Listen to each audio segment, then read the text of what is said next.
बिस्मिल्लाहिर्रहमानिर्रहीम। अस्सलाम वालेकुम दोस्तों, मैं हूं ग़ुलाम नबी। आप देख रहे हैं हमारा चैनल GN 786। आज की वीडियो में सबसे पहले बताऊंगा आलमी मार्केट में गोल्ड का रेट, उसके बाद पाकिस्तान में गोल्ड का, चांदी का, बटूर गोल्ड का रेट और डेटों की तफसील बताऊंगा। पहले बात करते हैं आलमी मार्केट की। आलमी मार्केट में इस वक्त जो गोल्ड का रेट है वो $2795 फ़ी औंस पे मार्केट है और एक औंस का वज़न होता है 31 ग्राम 100 मिली। अब दोस्तों डेटों की बात करें तो आज शाम 6:30 बजे 3 डेटें हैं।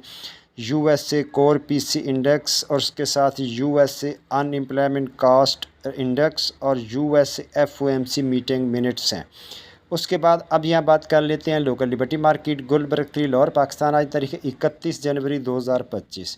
इंटरबैंक में आज डॉलर का रेट 278 रुपये 85 है। उसके बाद आज के गोल्ड के रेट की बात करें तो कल की निस्बत गोल्ड में इजाफा हो गया है। 18 कैरेट फ़ी तोले का रेट 2,17,650 रुपये फ़ी तोला। 21 कैरेट फ़ी तोले का रेट 2,53,925 रुपये फ़ी तोला।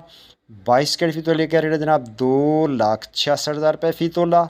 24 कैरेट गोल्ड का रेट जनाब 2,90,200 रुपये फ़ी तोला। जी हाँ, रेट दोबारा सुन लें। 24 कैरेट गोल्ड का रेट है 2,90,200 रुपये फ़ी तोला और जनाब चांदी है 3,240 रुपये फ़ी तोला और बटूर का रेट 2,87,000 में सेल है। बटूर की वापसी खरीदारी 2,86,000 रुपये फ़ी तोला और पेशावर में पक्के तोले का रेट 2,99,500 रुपये फ़ी पक्का तोला। मिलते हैं नेक्स्ट वीडियो में। अल्लाह हाफिज़।